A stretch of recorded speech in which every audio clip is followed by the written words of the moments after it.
El reflejo de mi rostro cansado en el café oscuro era la única compañía que tenía a las 3 de la madrugada.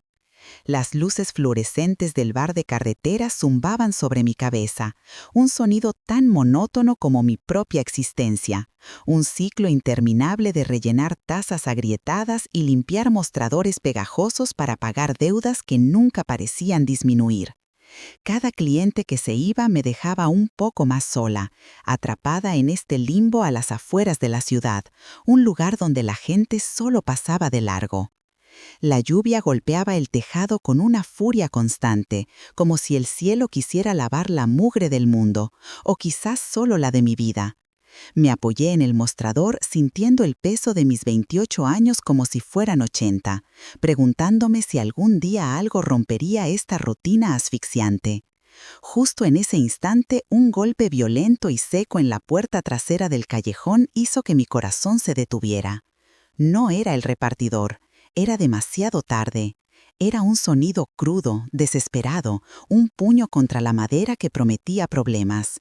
El zumbido de las luces pareció intensificarse y supe que mi frágil y solitaria paz acababa de hacerse añicos. El miedo me paralizó por un segundo, un frío helado que me recorrió la espalda. El manual de supervivencia no escrito para una mujer sola dictaba ignorarlo, llamar a la policía, no abrir bajo ningún concepto. Pero hubo un segundo golpe, más débil esta vez, seguido de un sonido que no era de amenaza, sino de puro agotamiento. Mi instinto, esa estúpida compasión que mi madre siempre dijo que me traería problemas, me empujó hacia la puerta. Antes de seguir contándoos lo que pasó después, si esta historia ya os ha atrapado, os agradecería mucho que os suscribáis al canal y activarais las notificaciones. Vuestro apoyo es lo que nos permite seguir compartiendo estos momentos que cambian una vida para siempre. Dadle a me gusta si sentís esa misma mezcla de terror y curiosidad que yo sentí en ese momento. Con la mano temblando, giré el cerrojo. Al abrir la puerta, la lluvia y el viento entraron con furia, y con ellos un hombre alto, vestido con un traje caro ahora empapado y manchado de sangre oscura en el costado. Pero no fue él lo que me robó el aliento. Fue la niña que llevaba en brazos, pequeña y frágil, con los ojos muy abiertos y vacíos de todo excepto de un terror mudo y absoluto. El hombre se tambaleó en el umbral, su rostro pálido y tenso por el dolor. Una mano la aferraba a la niña como si fuera su única ancla en el mundo, mientras la otra se apretaba contra su costado, de donde la sangre fluía sin cesar. «Por favor», susurró, y su voz era un áspero murmullo de grava y desesperación. «Solo un lugar seguro, para ella». Sus ojos se encontraron con los míos, y en ellos no vi maldad, sino una súplica tan profunda y primitiva que silenció todas las alarmas en mi cabeza. Miré a la niña, cuyo rostro estaba enterrado en el cuello de su padre. No lloraba, no hacía ningún ruido. Su silencio era más aterrador que cualquier grito. En ese instante, mi mundo se redujo a una simple elección. Podía cerrar la puerta, volver a mi solitaria y segura existencia de deudas y café quemado, o podía dejar entrar esa tormenta de sangre y miedo en mi vida. Mi cerebro gritaba que huyera, que llamara a emergencias y me escondiera, pero mi corazón, ese órgano traicionero y compasivo, vio a una niña aterrorizada que necesitaba calor y seguridad, y en contra de todo sentido común, me hice a un lado y les dejé pasar. Cerré la puerta con llave, creando una barrera ilusoria contra el peligro que acababa de invitar a mi casa. El contraste era casi cómico. Aquel hombre, cuya ropa probablemente costaba más que mi alquiler de un año en pie, sangrando sobre mi raído felpudo en el pequeño piso que tenía detrás del bar. La niña seguía aferrada a él, temblando como una hoja. «Siéntate», le dije, mi voz más firme de lo que me sentía. Lo guié hacia el único sofá que tenía, un mueble viejo heredado que se hundió bajo su peso. Sin pedir permiso, fui al baño a por mi escaso botiquín de primeros auxilios. Mientras limpiaba la herida de su costado, un corte feo y profundo que claramente no era de una caída, él no apartó la vista de mí, su mirada intensa y evaluadora. No se quejó, ni siquiera hizo una mueca de dolor, su control era inhumano. Pero toda mi atención se centró en la niña cuando él la sentó a su lado. Le quité con cuidado el abrigo mojado. Su cuerpo era diminuto y frío. No me miraba, sus ojos seguían fijos en un punto invisible de la pared, perdida en el trauma que la había dejado muda. Le preparé un vaso de leche caliente con un poco de miel, el único remedio confortante que conocía de mi propia infancia. Me arrodillé frente a la niña, ofreciéndole la taza con cuidado. «Hola, me llamo Elena», le susurré, intentando que mi voz sonara lo más suave posible. No reaccionó, sus pequeños dedos ni siquiera se movieron para coger la taza. El hombre observaba cada uno de mis movimientos, su silencio era una presencia pesada en la pequeña habitación. Decidí probar otra cosa. Fui a mi dormitorio y saqué un viejo oso de peluche, algo descosido y con un ojo de botón, el único juguete que conservaba. Se lo puse con delicadeza en el regazo. Durante un largo minuto no pasó nada. Luego, lentamente, sus deditos se cerraron alrededor de la pata del oso, aferrándose a él con una fuerza sorprendente. Fue entonces cuando el hombre habló por segunda vez. Su voz, apenas un susurro ronco que atravesó la tensión. «Gracias». La palabra era simple, pero contenía un universo de gratitud y agotamiento que me hizo estremecer, creando un hilo invisible entre los tres en medio del caos. La noche se extendió en un silencio denso, roto solo por el sonido de la lluvia y la respiración contenida del hombre. No me atreví a preguntar quién era, ni qué había pasado. Las preguntas parecían peligrosas, capaces de romper la frágil tregua que habíamos establecido. Él se negó a ir a un hospital y yo no insistí. Sabía, con una certeza visceral, que la policía era lo último que quería ver. Le di analgésicos y cambié su vendaje improvisado, moviéndome con una calma que no sentía. Él finalmente se durmió en el sofá, exhausto por la pérdida de sangre, pero incluso en sueños, su mano nunca soltó la de su hija. La niña, a la que supe que se llamaba Lily, porque él lo susurró una vez, se acurrucó a su lado, con el viejo oso de peluche apretado contra su pecho. Yo me senté en la única silla del salón, vigilándolos. Las luces de la ciudad lejana parpadeaban a través de mi ventana, recordándome un mundo al que ya no sentía que pertenecía. En solo unas horas, mi monótona vida de camarera se había transformado en esto: proteger a un extraño herido y a su hija traumatizada. Me pregunté qué clase de monstruos los perseguían en la oscuridad. El amanecer llegó con una luz gris y despiadada que se filtró por las persianas, despojando a la noche de sus sombras y misterios. El hombre ya estaba despierto. Estaba sentado en el sofá, erguido, y la vulnerabilidad de la noche anterior había desaparecido por completo. Sus ojos, de un marrón oscuro e intenso, estaban fijos en mí, claros y afilados como el cristal roto. La mirada ya no era la de un hombre desesperado pidiendo ayuda, era la de alguien que calculaba, que evaluaba, que tenía el control absoluto a pesar de su herida. El aura de poder que emanaba de él llenaba la pequeña habitación, haciéndola parecer aún más insignificante. Se puso de pie lentamente, el movimiento fluido y deliberado a pesar del dolor que seguramente sentía. «Tenemos que hablar», dijo, y su voz ya no era un susurro débil, sino un barítono bajo y firme que no admitía discusión. Se acercó a mí, y por primera vez sentí una punzada de verdadero terror, no por la sangre o la violencia de la noche, sino por la calma helada que ahora proyectaba. Supe en ese instante que el hombre al que había salvado no era una víctima, era algo mucho más peligroso. No me dio tiempo a procesar el cambio en él. Me dijo que necesitaba un lugar seguro para su hija, solo unos días, hasta que pudiera solucionar las cosas. Deslizó un fajo de billetes sobre la mesa de café, una cantidad que probablemente saldaría la mitad de las deudas de mi madre. «Por las molestias», dijo, su voz desprovista de la desesperación de la noche anterior. La oferta me golpeó como una bofetada. El orgullo, esa estúpida y única posesión que me quedaba, se encendió en mi pecho como una llama furiosa. Empujé el dinero hacia él con la mano temblorosa. «No lo hice por dinero», le espeté, mi voz más aguda de lo que pretendía. «Lo hice porque tu hija estaba aterrorizada y tú estabas sangrando en mi puerta. No soy una criminal a la que puedas comprar». Su mandíbula se tensó y por un instante vi un destello de algo parecido al respeto en su mirada oscura. Recogió el dinero lentamente, sin apartar los ojos de mí. «Lo sé», respondió en voz baja,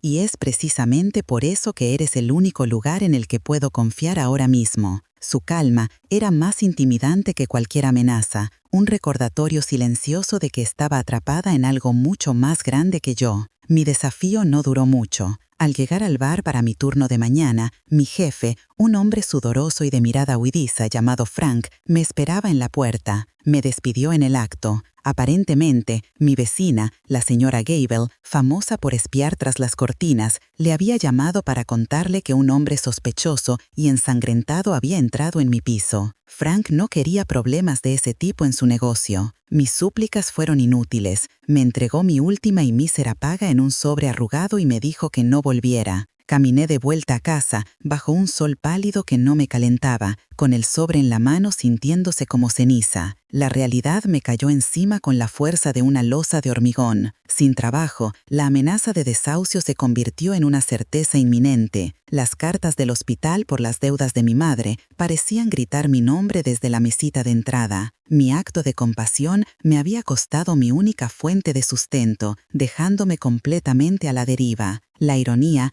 era tan amarga que me quemaba la garganta. Había intentado salvar a alguien y en el proceso me había hundido a mí misma. La tarde trajo consigo otra visita no deseada. Mi exnovio, Rick, apareció en mi puerta, con su sonrisa depredador y el olor a verbera chica impregnado en su ropa. Se había enterado de mi despido, probablemente, a través del mismo sistema de chismes del barrio que me había condenado. Vio mi vulnerabilidad como una invitación. Empezó a hablar de un viejo dinero que según él le debía, una deuda inventada que usaba como excusa para mantener su control sobre mí. Cuando intenté cerrar la puerta, la bloqueó con el pie, su tono volviéndose más agresivo. «Vamos, Elena, no seas así, sé que estás sola. Podríamos ayudarnos mutuamente». Justo cuando el pánico empezaba a atenazarme, un sedán negro, tan oscuro y silencioso como una pantera, se detuvo en la acera. Un hombre con un traje impecable bajó del asiento del copiloto. No dijo nada, simplemente se quedó allí, observando.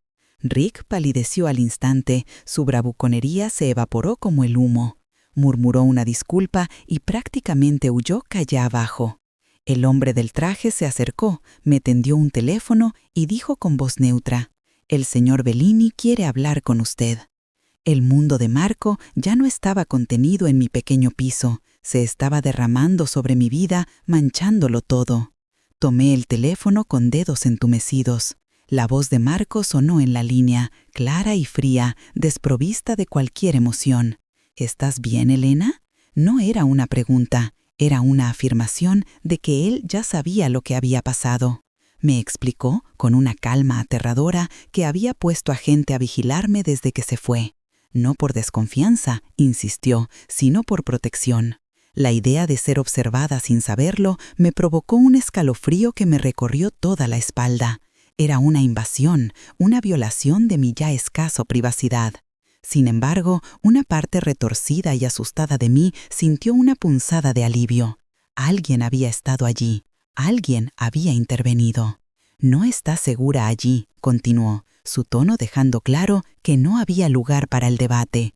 «Mis problemas ahora son tus problemas. Voy a enviar un coche a recogerte en 10 minutos. Hay cosas que necesitas entender y no puedo explicártelas por teléfono». Antes de que pudiera protestar, colgó. Me quedé allí, en el umbral de mi puerta, con el teléfono en la mano, sintiendo cómo los últimos vestigios de mi autonomía se desvanecían. Ya no era una elección, me estaban arrastrando a su mundo, quisiera o no. El coche me llevó lejos de mi barrio de calles agrietadas y edificios desconchados, adentrándose en el corazón de la ciudad, donde los rascacielos de cristal arañaban el cielo. Me dejó frente a un edificio de lujo anónimo y el mismo hombre impasible del traje me acompañó en un ascensor privado que ascendía en un silencio vertiginoso. Las puertas se abrieron directamente a un ático que parecía sacado de una revista de arquitectura. Era enorme, minimalista y frío, con ventanales del suelo al techo que ofrecían una vista panorámica e impersonal de la ciudad. El contraste con la calidez desordenada de mi pequeño piso era abrumador. Marco estaba de pie junto a uno de los ventanales, de espaldas a mí, vestido con ropa limpia y con el costado vendado de forma profesional. Pero mi atención se desvió de inmediato hacia una pequeña figura en la alfombra. Lily estaba sentada, abrazando a mi viejo oso de peluche. Cuando levantó la vista y me vio, sus ojos, antes vacíos, se iluminaron con un reconocimiento puro. Se puso de pie y corrió hacia mí, no con la energía de un niño feliz, sino con la urgencia desesperada de quien encuentra un salvavidas. Se abrazó a mis piernas con fuerza, enterrando su rostro en mi pantalón en un gesto silencioso que gritaba más fuerte que cualquier palabra. Marco se giró, su rostro una máscara de control mientras observaba la escena. Su mirada se detuvo en la forma en que mis manos se posaron instintivamente sobre la cabeza de Lily, acariciando su pelo. «Se llama Víctor Sokolov», dijo finalmente, su voz resonando en el vasto y silencioso espacio. «Su familia y la mía llevan en guerra desde antes de que yo naciera. La noche que me encontraste, intentaron matarme. No por un negocio, por mi hija». Se acercó lentamente, su presencia llenando la habitación de una gravedad palpable. Me explicó, con una honestidad brutal, que el código de sus enemigos era simple y despiadado. Para destruir a un hombre, destruyes lo que ama. Me contó que su esposa había sido asesinada un año antes, víctima de la misma guerra, un peón en un juego cruel para desestabilizarlo. Al abrirme la puerta esa noche, Elena, te pusiste en su punto de mira. Ahora saben quién eres, saben dónde vives, creen que eres importante para mí y usarán eso para llegar a Lily. Sus palabras no eran una amenaza, sino una terrible profecía. El peligro que yo había imaginado como una sombra abstracta ahora tenía un nombre y un rostro, y me estaba mirando directamente a mí. Fue entonces cuando me hizo su oferta, una propuesta tan imposible como ineludible. No quería una niñera ni una empleada, quería que me quedara con ellos, en ese ático fortificado para ser un ancla para Lily. Desde que murió su madre, no ha vuelto a hablar, me confesó, y fue la primera vez que vi una grieta en su armadura de acero, una herida profunda de dolor y culpa. Contigo, ella reacciona, te necesita. A cambio, me ofreció algo más que dinero. Me ofreció la aniquilación de mi pasado. Pagaría cada una de mis deudas hasta el último céntimo. Se encargaría de mi exnovio para que nunca más volviera a acercarse a mí. Me daría una seguridad que ni siquiera sabía existía. Era un pacto faustiano, un intercambio de mi libertad por una jaula de oro. Pero la forma en que lo planteó lo cambió todo. No era una transacción comercial, era un pacto de protección mutua. «Tú mantienes a mi hija conectada a este mundo», dijo, sus ojos oscuros fijos en los míos, con una intensidad que me robó el aire. «Y yo me aseguraré de que el mundo nunca vuelva a hacerte daño». La promesa era tan aterradora como seductora, una fuerza absoluta puesta a mi servicio. Mi mente era un torbellino de pánico y orgullo herido. Cada fibra de mi ser me gritaba que huyera, que rechazara su oferta y desapareciera. Este hombre era un monstruo, un capo de la mafia, cuya vida se basaba en la violencia y el miedo. Aceptar su trato significaba convertirme en parte de eso, perder para siempre la sencilla y anónima vida por la que tanto había luchado. Sería su prisionera, sin importar cuán lujosa fuera la celda. Pero entonces sentí un pequeño tirón en la pernera de mi pantalón. Bajé la mirada y vi a Lily, que seguía aferrada a mí, sus grandes ojos mirándome con una súplica silenciosa. En ellos vi un reflejo de mi propia soledad, de mi propio miedo. Recordé la cara de desprecio de mi jefe al despedirme, la mirada lasciva de Rick en mi puerta, el peso aplastante de esas facturas médicas que nunca podría pagar. Mi vida actual no era libertad, era una prisión de deudas y miedo, solo que más fría y solitaria. El mundo de Marco era peligroso, sí, pero por primera vez en mi vida alguien me ofrecía un escudo en lugar de una espada. Me ofrecía un santuario, aunque estuviera construido sobre los cimientos del crimen. Respiré hondo, llenando mis pulmones con el aire estéril y caro del ático. El silencio se alargaba, cargado con el peso de mi decisión. Marco no me presionó, simplemente esperó. Su postura era la de un hombre acostumbrado a conseguir lo que quiere, pero en sus ojos había una tensión que delataba lo mucho que dependía de mi respuesta. Miré una última vez por la ventana a la ciudad que se extendía bajo nosotros, un mar de luces indiferentes que nunca se habían preocupado por mí. Luego, mi mirada volvió a él. Levanté la barbilla, reuniendo la poca fuerza que me quedaba, y lo miré directamente a los ojos, asegurándome de que entendiera cada palabra.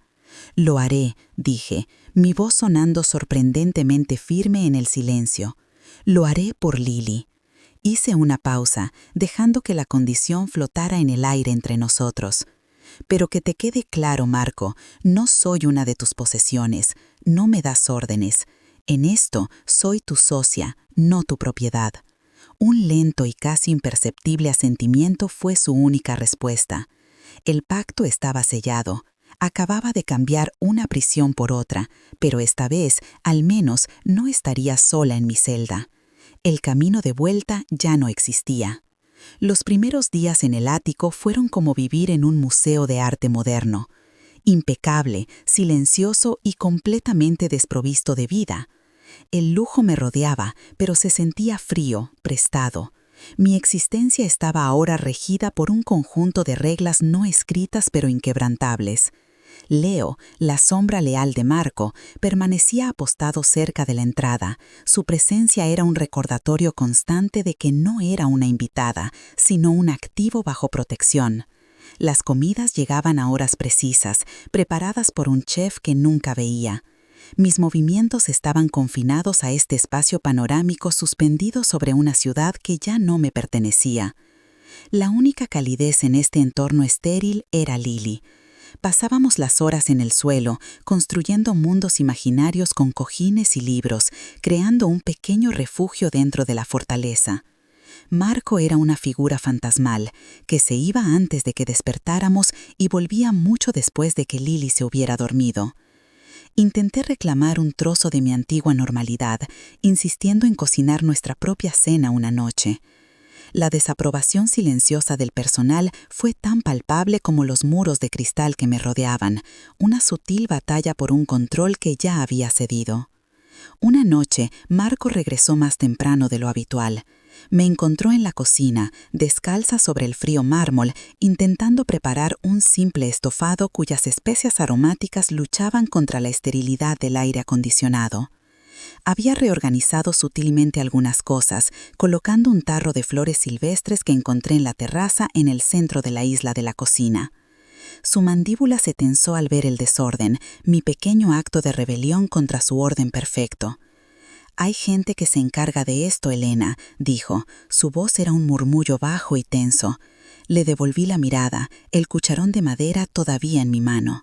«Lily no necesita un chef, Marco. Necesita el olor de una casa. Necesita algo real en medio de todo esto», respondí, mi voz más firme de lo que me sentía. «No voy a vivir como una prisionera en tu torre de marfil». Sus ojos oscuros me escudriñaron, y por un instante vi algo más allá de la irritación, una chispa de sorpresa, quizás incluso de respeto. No dijo nada más, pero esa noche, por primera vez, cenó con nosotras, en un silencio tenso que se sentía extrañamente como una tregua. El insomnio se había convertido en un compañero constante en mi nueva vida. Una madrugada, incapaz de acallar el torbellino de mis pensamientos, salí de mi habitación y encontré a Marco en el salón. Estaba de pie junto al inmenso ventanal, una silueta oscura contra el tapiz de luces de la ciudad, con un vaso de whisky en la mano. La armadura del capo de la mafia se había agrietado, dejando al hombre que había debajo, un hombre que parecía llevar el peso del mundo sobre sus hombros.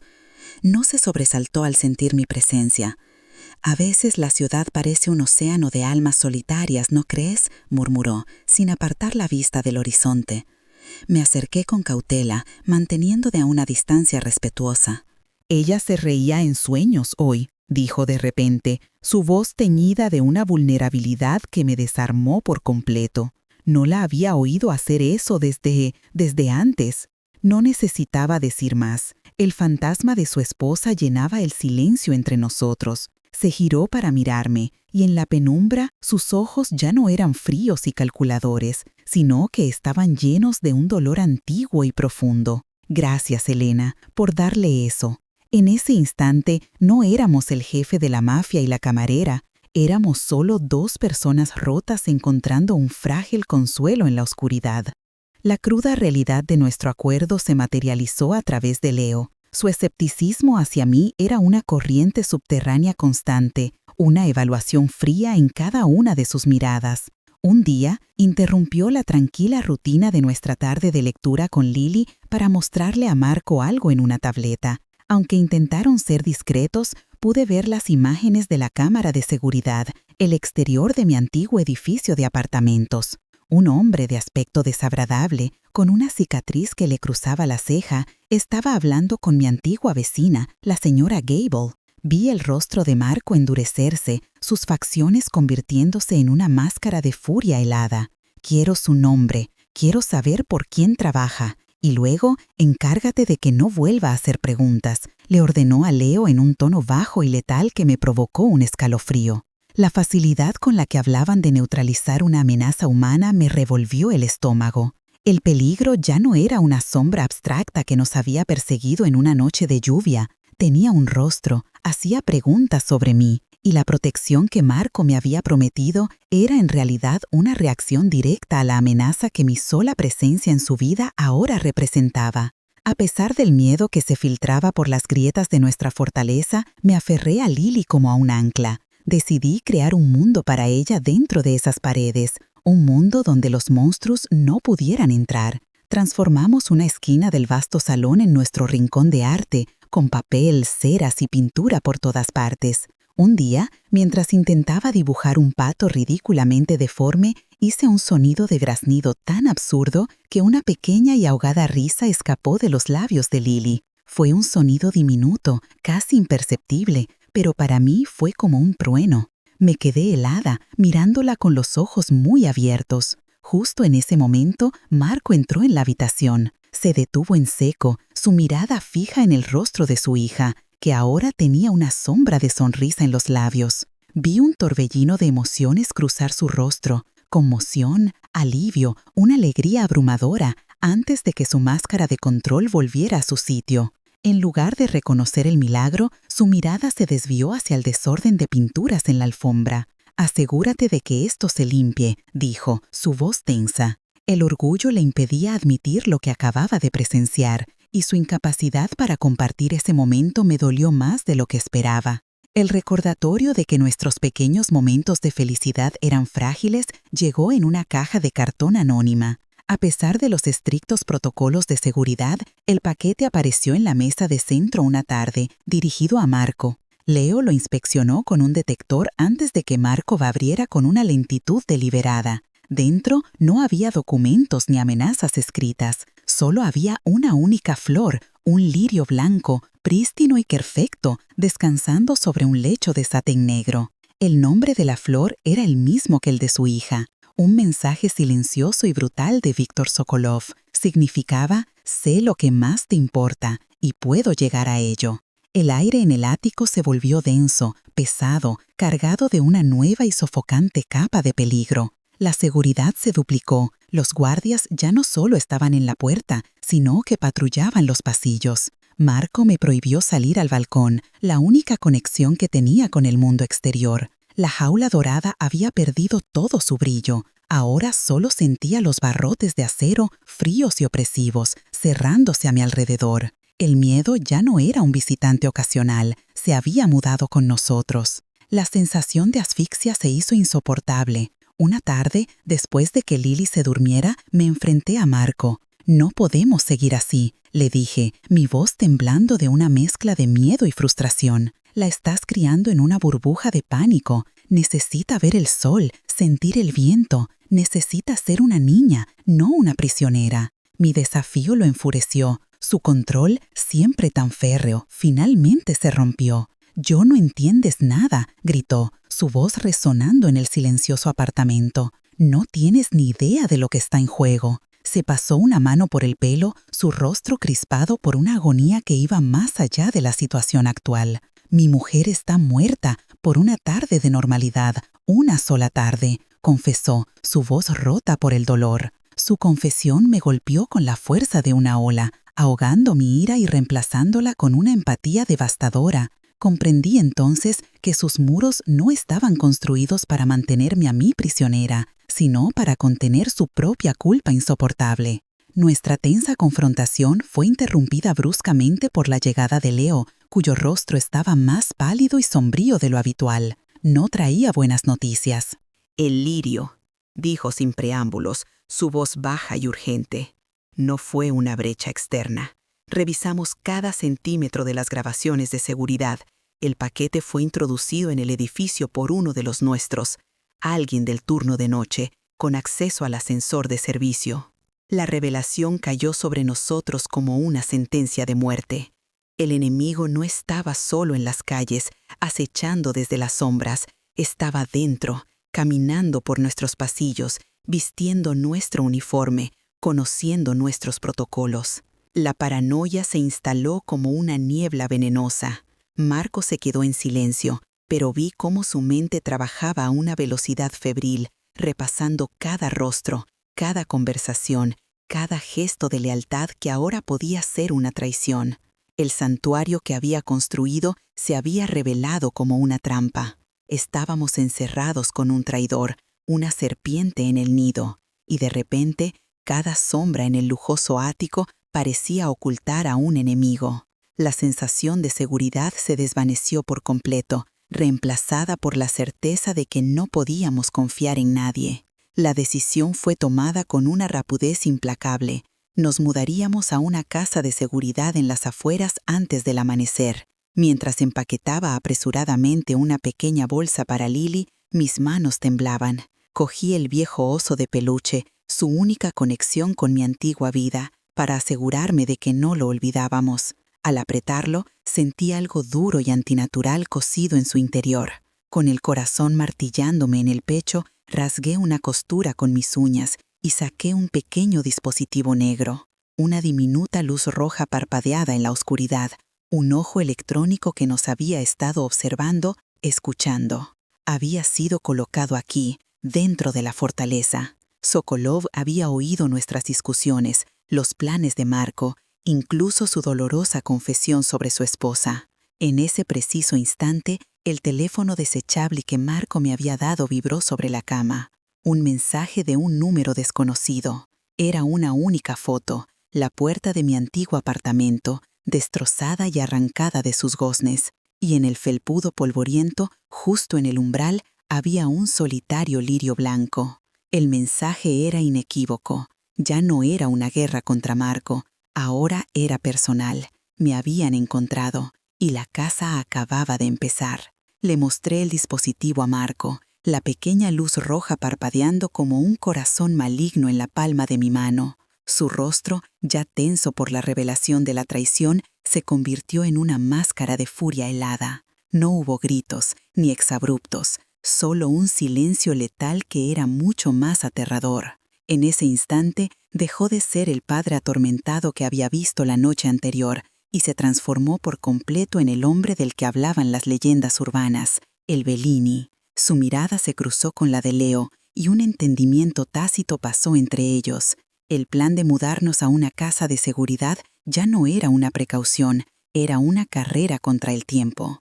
«Coge a Lily, no te separes de ella ni un segundo», me ordenó Marco. Su voz era un susurro bajo y cortante, mientras él y Leo se movían con una eficiencia aterradora, asegurando armas y destruyendo cualquier rastro de nuestra presencia. Yo corrí a la habitación de Lily. La encontré dormida, ajena a la tormenta que estaba a punto de desatarse. Al levantarla en brazos, su pequeño cuerpo cálido contra el mío, un pensamiento aterrador me atravesó. El oso de peluche, el único regalo que le había hecho, había sido el caballo de Troya que nos había condenado. El descenso por el ascensor de servicio fue el viaje más largo de mi vida. El silencio era tan denso que podía oír los latidos de mi propio corazón, un tambor frenético contra mis costillas. Lily dormía en mis brazos. Su respiración tranquila era un doloroso contraste con el pánico que me ahogaba. Marco estaba a mi lado, inmóvil como una estatua de granito, con una mano en la pistola oculta bajo su chaqueta y los ojos fijos en los números que descendían. Leo estaba al otro lado. Su reflejo en las puertas de acero era el de un guardián listo para la guerra. Cuando el ascensor se detuvo con un suave golpe en el garage subterráneo, el aire se cargó de una electricidad palpable. Las puertas se abrieron a un escenario de caos calculado. 2 de los hombres de Marco yacían en el suelo, rodeados de cristales rotos de un carro armado. Y esperándonos, bloqueando nuestra única salida, estaba el hombre de la cicatriz en la ceja, el mismo que había estado haciendo preguntas en mi antiguo barrio. No estaba solo. Su sonrisa era la de un chacal que finalmente había acorralado a su presa. «Bellini», dijo, su voz resonando en el hormigón. «Sokolov te manda recuerdos y quiere a la niña». Lo que sucedió a continuación fue una sinfonía de violencia y terror que se desarrolló en una fracción de segundo. Marco me empujó detrás de un pilar de hormigón, usando su propio cuerpo como escudo. Gritó: «Agáchate y no te muevas», y el sonido de los disparos ahogó sus palabras. El aire se llenó del olor acre de la pólvora y el estruendo ensordecedor de las balas rebotando en el metal y cemento. Me acurruqué en el suelo, cubriendo a Lili con todo mi ser, susurrando palabras tranquilizadoras en su oído, aunque no podía oír mi propia voz. A través del caos vislumbré a Marco moviéndose con una gracia letal, una sombra que disparaba con una precisión inhumana. No había pánico en sus movimientos, solo una furia fría y concentrada. Vi a Leo caer de rodillas, con una mancha roja expandiéndose rápidamente en su hombro, pero aún así devolvió el fuego. El miedo era tan intenso que me paralizaba, un veneno helado en mis venas. No era una película, no era una historia, era mi vida y la de una niña inocente, colgando de un hilo en medio de un tiroteo en un garaje oscuro y frío. Estábamos atrapados, el fuego cruzado nos tenía inmovilizados y por cada hombre de Sokolov que caía, parecía aparecer otro desde las sombras. Las balas arrancaban trozos del pilar de hormigón que nos protegía, lloviendo polvo y escombros sobre nosotros. Lili había empezado a llorar, un llanto silencioso y aterrorizado que me partía el alma. En un momento de calma desesperada, Marco se giró hacia mí, su rostro manchado de hollín y su mirada ardiendo con una intensidad que nunca había visto. «Elena», dijo, su voz era un áspero susurro por encima del eco de los disparos. «Si algo me pasa, coge el coche del fondo, el plateado, las llaves están en mi bolsillo. Conduce y no pares hasta que llegues a las montañas. Hay un lugar», se detuvo, viendo el pánico en mis ojos. Se acercó más, su mano libre rozando mi mejilla en un gesto tan tierno que parecía fuera de lugar en medio de aquel infierno. «Prométeme que la mantendrás a salvo», susurró, y en su súplica no había un jefe de la mafia dando una orden, sino un padre aterrorizado confiando su único tesoro. Su vulnerabilidad en ese instante fue un golpe más devastador que cualquier bala. Justo cuando creía que todo estaba perdido, el sonido ensordecedor de los neumáticos chirriando llenó el garaje. Un tercer coche, un sedán discreto que no había notado antes, irrumpió en la escena a toda velocidad, embistiendo el vehículo de los hombres de Sokolov y creando una apertura. Era uno de los leales a Marco, un plan de contingencia que yo desconocía. «Ahora», gritó Marco, agarrándome del brazo. Corrimos a través del humo y los destellos de los disparos, el sonido de las balas silbando a nuestro alrededor. Leo, herido pero aún en pie, nos cubrió mientras nos metíamos en el coche. Marco me empujó al asiento trasero con Lili y se sentó delante, dando órdenes al conductor en un italiano rápido y furioso. El coche salió disparado del garaje, dejando atrás el caos y la muerte. Mientras nos adentrábamos en las calles anónimas de la ciudad, miré hacia atrás a través de la ventanilla trasera. Vi el ático, nuestra jaula dorada, ahora una torre lejana que ya no ofrecía ninguna seguridad. Éramos fugitivos, sin un lugar al que ir, con un traidor entre nuestras filas y un enemigo que había demostrado que podía llegar a nosotros en cualquier momento y en cualquier lugar. La protección de Marco se había hecho añicos. Condujimos durante horas, cambiando de coche 2 veces en aparcamientos desiertos, hasta que llegamos a un motel anónimo en las afueras de una ciudad olvidada, de esos con carteles de neón parpadeantes y un aire de desesperación. La habitación olía a lejía y a cigarrillos rancios, un eco fantasmal de la vida que había dejado atrás. Era un mundo de distancia del lujo estéril del ático, pero en ese momento sus 4 paredes anónimas se sentían como el único santuario del planeta. Lili se había quedado dormida por puro agotamiento en la cama, todavía aferrada a mí. Mientras ella dormía, me encontré de nuevo arrodillada frente a Marco, limpiando un corte profundo en su antebrazo con el lamentable contenido del botiquín de primeros auxilios del motel. La situación era un espejo casi perfecto de nuestra primera noche, pero todo había cambiado.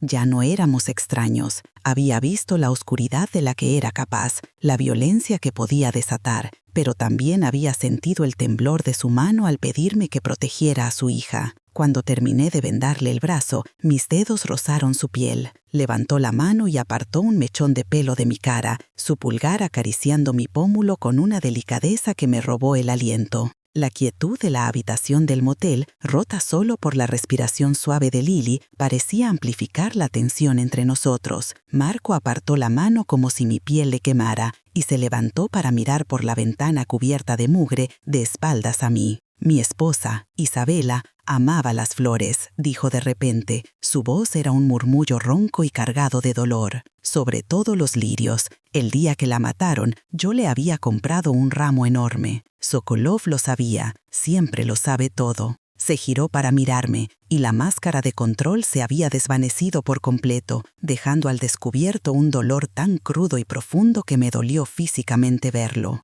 Creí que construyendo muros más altos, contratando a más hombres podría evitar que volviera a suceder. Pensé que el control absoluto era la única forma de proteger a Lily, pero me equivoqué. Se acercó a mí, sus ojos oscuros buscando los míos en la penumbra. No es el control lo que la mantiene a salvo, Elena. Eres tú, la forma en la que la haces reír, la calidez que le das, la has traído de vuelta a la vida. Y ahora él lo usará, te usará a ti para destruirme, porque sabe que te has convertido en el centro de nuestro mundo. Sus palabras flotaron en el aire viciado de la habitación, una confesión que lo cambiaba todo. Ya no se trataba de un acuerdo, de protección a cambio de compañía. Se trataba de algo mucho más profundo, algo que ambos habíamos estado evitando nombrar. El miedo seguía ahí, un nudo frío en mi estómago, pero debajo de él algo más había echado raíces. Un feroz instinto de protección que ya no se limitaba a Lily,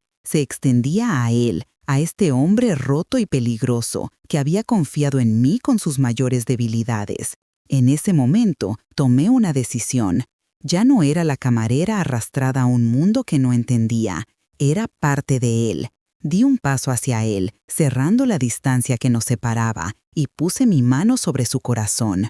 Podía sentir sus latidos, fuertes y constantes, bajo mi palma. Lo miré directamente a los ojos, dejando que viera toda la determinación que sentía. «Entonces que lo intente», susurré, mi voz inquebrantable. «No voy a ir a ninguna parte, Marco. Estamos juntos en esto. Somos una familia, y nadie destruya mi familia». Un lento asentimiento fue su respuesta, pero en sus ojos vi un alivio tan inmenso que supe que acabábamos de sellar un pacto que iba más allá de cualquier palabra. El juramento que nos unió en aquella habitación de motel se hizo añicos con una sola llamada telefónica. La voz de uno de los hombres de Marco, tensa y quebrada, llegó a través del altavoz, informando de que Leo no había sobrevivido a la operación. Había muerto en la mesa de quirófano, a causa de las heridas sufridas en el tiroteo del garaje. La noticia cayó sobre nosotros como una losa de granito, aplastando el frágil santuario que habíamos construido. Vi cómo el rostro de Marco se transformaba, cómo el hombre que me había confesado sus miedos se replegó sobre sí mismo, encerrándose de nuevo tras muros de hielo. El dolor se convirtió en una furia silenciosa y gélida. Se levantó y empezó a dar órdenes por teléfono, su voz desprovista de toda emoción, cada palabra un fragmento de acero. Me ignoró por completo, como si yo no existiera. La calidez de su mano en mi mejilla, la promesa de ser una familia, todo se desvaneció en el aire viciado. Me di cuenta entonces de que el mayor peligro de su mundo no eran las balas, sino la forma en que el dolor lo convertía en un extraño, un monstruo forjado por la pérdida, dejándome a mí y a Lily completamente solas en la oscuridad de su luto. La tragedia se profundizó con la siguiente revelación, un golpe que hizo tambalear los cimientos mismos del imperio de Marco. Un mensaje cifrado de uno de sus contactos más antiguos reveló que la traición no era un acto aislado de un guardia corrupto, Era sistémica, arraigada en lo más profundo de su círculo de confianza. El topo no solo había facilitado el ataque en el garaje, sino que había estado filtrando información a Sokolov durante meses, incluyendo los detalles íntimos sobre la muerte de Isabela y la vulnerabilidad de Lily. Leo no había sido una víctima aleatoria, lo habían eliminado porque sus investigaciones lo estaban llevando peligrosamente cerca de la verdad. La paranoia se apoderó de Marco como una fiebre. Lo vi repasar mentalmente cada rostro, cada conversación, cada juramento de lealtad, ahora todo contaminado por la duda. Intenté acercarme, ofrecerle un ancla en medio de su tormenta, pero me apartó con un gesto brusco. «No lo entiendes, Elena», espetó. Su voz era un gruñido bajo y peligroso. «Cualquiera de ellos podría ser el que nos venda, cualquiera. Y ahora mismo, tú eres el precio más alto». Sus palabras me marcaron a fuego, convirtiéndome no en su socia, sino en su mayor debilidad. Sokolov, un maestro de la guerra psicológica, no tardó en explotar nuestra desconfianza interna. Su siguiente ataque no fue con balas, sino con palabras e imágenes. Utilizando al topo, filtró a un tabloide sensacionalista una historia sobre la misteriosa mujer del jefe de la mafia Bellini, acompañada de una foto granulada, pero reconocible de mí, saliendo de mi antiguo edificio. El artículo insinuaba que yo era la causa de la nueva guerra de bandas, pintándome como una femme fatale que había desatado el caos. Mencionaba mi trabajo de camarera, mis deudas, mi pasado humilde, detalles diseñados para humillarme y al mismo tiempo para señalarme como un blanco fácil. De la noche a la mañana dejé de ser anónima, me convertí en un personaje público, una pieza en su tablero de juego. La promesa de protección de Marco se había invertido, convirtiéndome en el objetivo más visible de todos. El peso de la culpa me aplastó. Cada acto de bondad, cada momento de conexión se había retorcido hasta convertirse en un arma que Sokolov ahora empuñaba contra nosotros. Ya no era un daño colateral, era la bala que él había apuntado directamente al corazón de Marco. La exposición mediática nos convirtió en fugitivos a la vista de todos, obligando a Marco a tomar decisiones desesperadas. Atormentado por la traición y ciego de dolor por la muerte de Leo, cometió un error catastrófico. Las pruebas manipuladas por el verdadero traidor apuntaban a un solo hombre, Enzo, su consigliere, un anciano que había servido a su padre y que lo había visto crecer. La confrontación tuvo lugar en un almacén abandonado, un encuentro al que Marco me arrastró, quizás para demostrarme el precio de la deslealtad. Vi cómo acusaba a Enzo, su voz fría y desprovista de piedad, mientras el anciano lo miraba con los ojos llenos de incredulidad. «Te he cambiado los pañales, ragazzo», susurró Enzo, su voz rota. «Jamás te traicionaría». Pero Marco, consumido por su paranoia, no escuchó. Lo desterró, despojándolo de su honor y su vida, con unas pocas palabras crueles. En ese momento, no vi al hombre que había prometido protegerme. Vi a un rey paranoico devorando a sus propios hijos, un monstruo creado y perpetuado por el mismo ciclo de violencia del que intentaba escapar.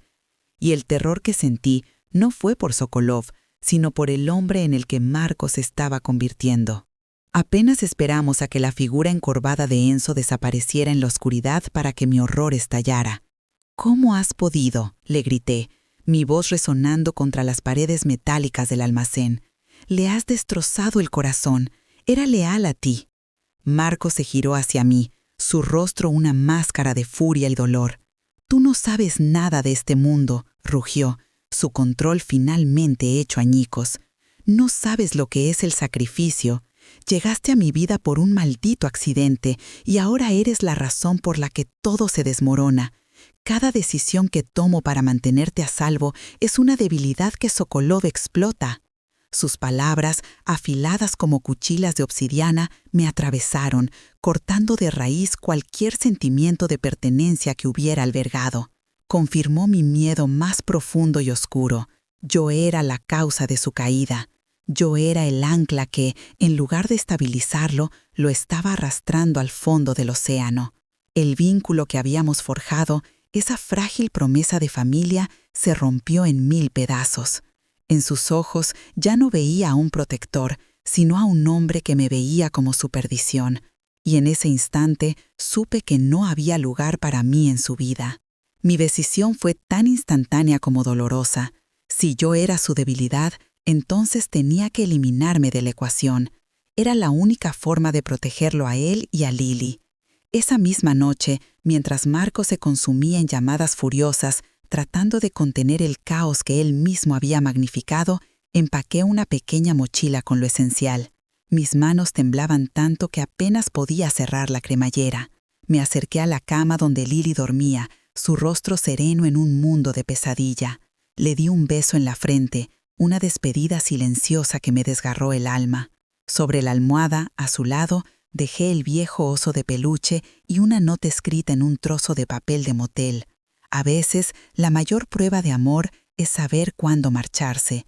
Cuídala, sé feliz. Cada palabra era una puñalada en mi propio corazón. Con el poco dinero que me quedaba de mi antigua vida, me deslicé fuera de la habitación como un fantasma, abandonando la única familia que había conocido.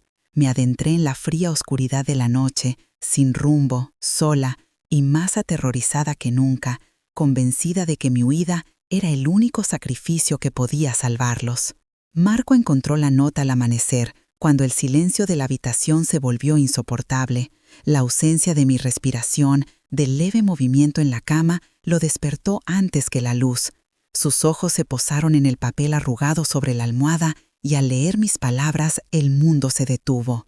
La furia, la paranoia, el dolor por la traición, todo se desvaneció, reemplazado por un vacío tan absoluto que le robó el aire. Comprendió, con una claridad devastadora, que su crueldad no había sido una demostración de fuerza, sino el acto de autodestrucción definitivo. Había atacado el único pilar que lo mantenía en pie. En ese momento, Lily se despertó, se incorporó y su primera palabra fue un susurro que atravesó el silencio. ¿Elena? El sonido del nombre en los labios de su hija fue la sentencia final. Sokolov había ganado. Había logrado despojarlo de todo lo que importaba, sin disparar una sola bala. Marco se quedó paralizado en medio de la habitación anónima, el temido jefe de la mafia reducido a un hombre roto, completamente solo, habiendo expulsado a la única luz que había encontrado en su interminable oscuridad. El colapso era total, y el silencio que dejó mi partida era más ensordecedor que cualquier tiroteo. Mi huida no provocó el colapso que yo había imaginado, sino una cristalización. Marco no se desmoronó, se transformó. El dolor de mi ausencia, del silencio donde antes estaba mi voz, se convirtió en el combustible para una furia fría y metódica. Lo vi en la forma en que su mandíbula se apretó, en la manera en que sus ojos, despojados de toda calidez, se convirtieron en chips de obsidiana. La paranoia que lo había consumido se evaporó, reemplazada por una certeza helada. Comprendió que Sokolov no había ganado atacando sus fortalezas, sino explotando su corazón, y ahora su corazón estaba expuesto y sangrando. Movilizó cada recurso de su imperio, no en una búsqueda ciega de venganza, sino en una disección quirúrgica del enemigo. Cada llamada, cada orden era precisa, letal. No solo buscaba al traidor, me buscaba a mí. Se dio cuenta de que su mayor error no fue confiar en la gente equivocada, sino alejar a la única persona correcta. Su misión ya no era solo proteger su legado, sino reconstruir el único hogar que le quedaba, y sabía, con una claridad que lo consumía todo, que ese hogar comenzaba y terminaba conmigo. Mientras él desataba su guerra silenciosa, yo libraba la mía. El anonimato de las calles grises de la ciudad me ofrecía un refugio precario, pero la pasividad no era una opción. Ser una víctima, una pieza movida en el tablero de otro, ya no formaba parte de mi identidad. La injusticia cometida contra Enzo, el anciano consigliere, me carcomía por dentro. Era un eco de mi propia vida, de cómo la gente buena es aplastada por los juegos de poder. Decidí encontrarlo. No por Marco, sino por mí, por la necesidad de reparar una pequeña grieta en un mundo roto. Rastré sus viejos hábitos a través de contactos olvidados en los barrios bajos, siguiendo el rastro de un fantasma. Lo encontré en un piso miserable, un hombre reducido a una sombra por la traición de la única familia que había conocido. No fui a pedirle ayuda, sino a ofrecerle la mía, a sentarme con él en su soledad y escuchar. Le conté la verdad sobre el oso de peluche, sobre mi papel involuntario en todo aquello, negándome a dejar que un hombre bueno se hundiera bajo el peso de una mentira. Estaba actuando por mi cuenta, forjando mi propio camino en la oscuridad. La conversación con Enzo, en medio del olor a polvo y a arrepentimiento, fue la llave que abrió la cerradura. Mientras él recordaba detalles aparentemente insignificantes del pasado, pequeños favores, conversaciones extrañas, surgió un patrón. Un nombre que se repetía, una presencia constante en los momentos de mayor vulnerabilidad.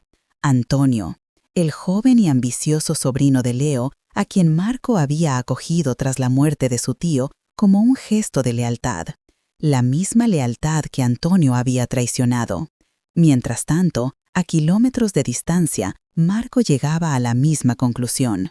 Su análisis forense de las comunicaciones y las finanzas reveló una sombra, un agujero negro que conducía directamente a Antonio.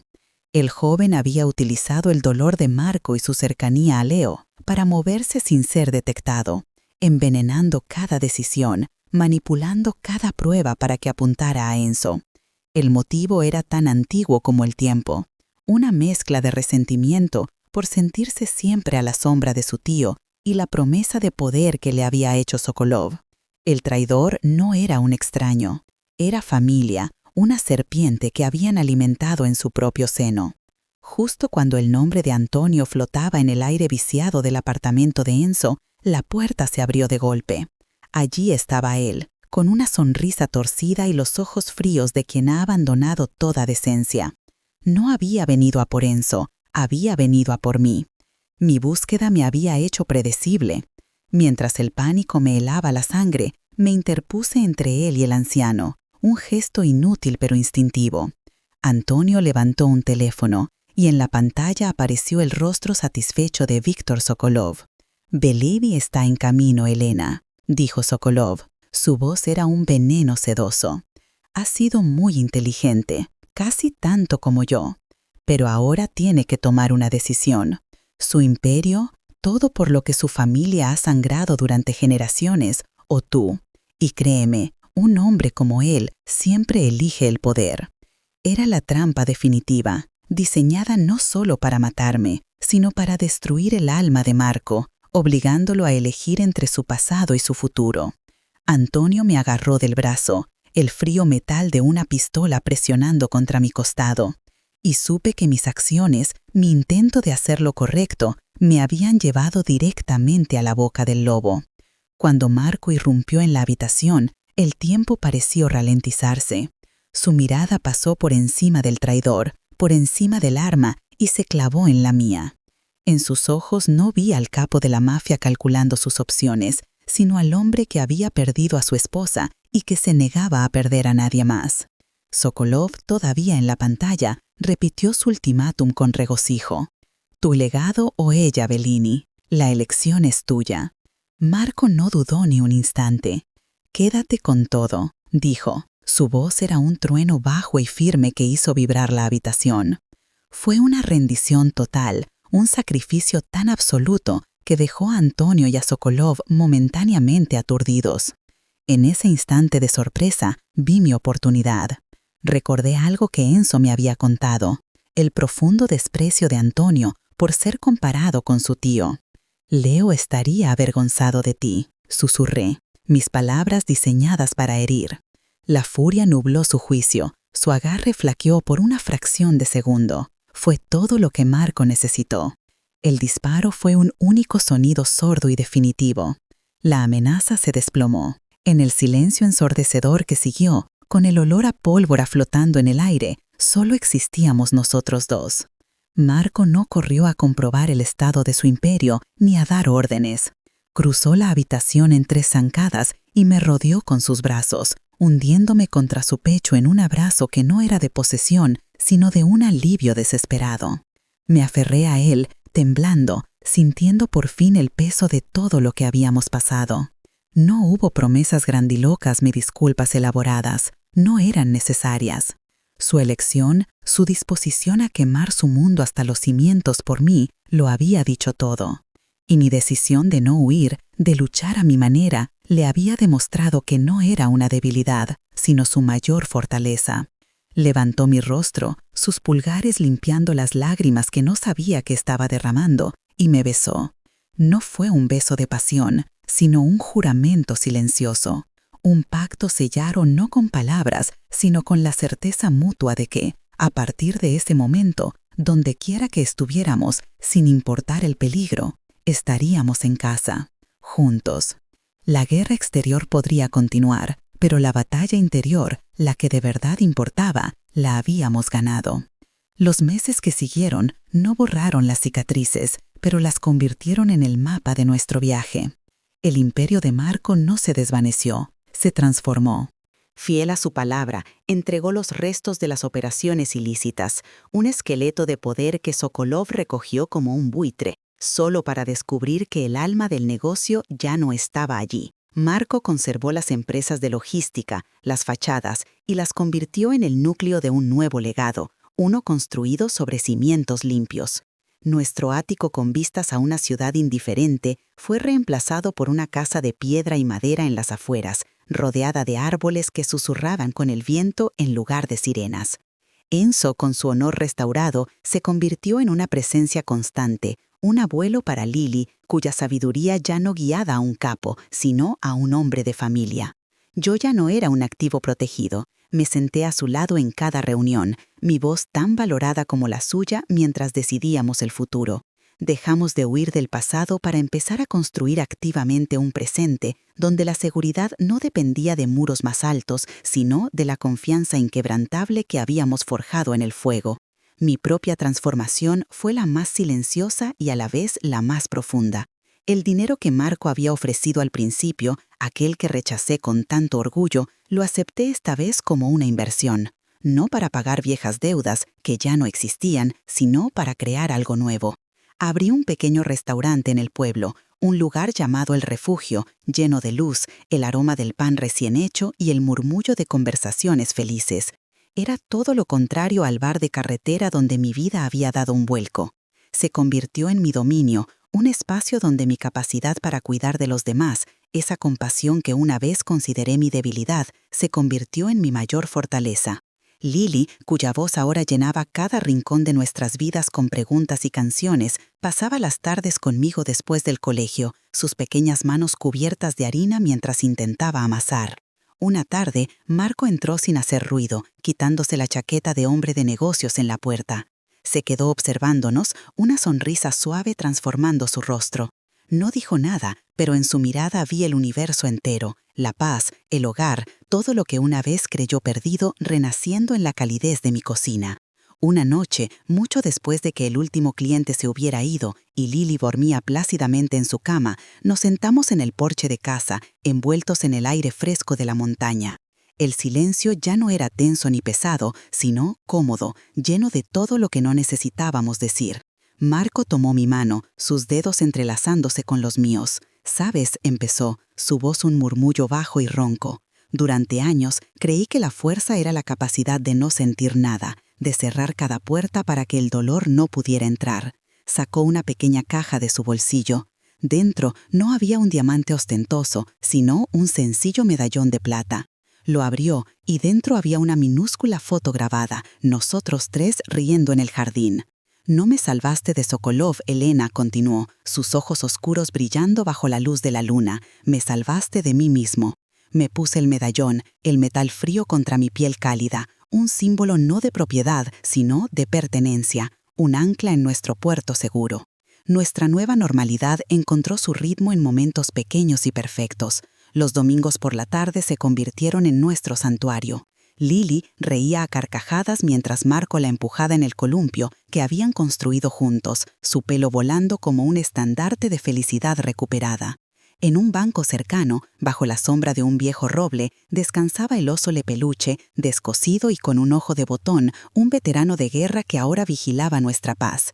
Yo me sentaba en la hierba con mi cuaderno de bosquejos, dibujando el rostro de mi hija, capturando la luz en sus ojos, una pasión que había creído enterrada para siempre bajo el peso de la supervivencia. A veces, Marco se detenía y me miraba, y en esa mirada compartíamos un lenguaje completo, una historia de sangre y miedo que había florecido en un amor inquebrantable. Ya no éramos la camarera y el capo de la mafia, éramos simplemente una familia, entera y a salvo. Y mientras observaba mi pequeño universo, sentí una gratitud inmensa por cada persona que, como vosotros, nos acompañó en este viaje. Vuestra presencia nos recuerda que incluso en la noche más oscura, siempre hay una razón para seguir luchando por el amanecer.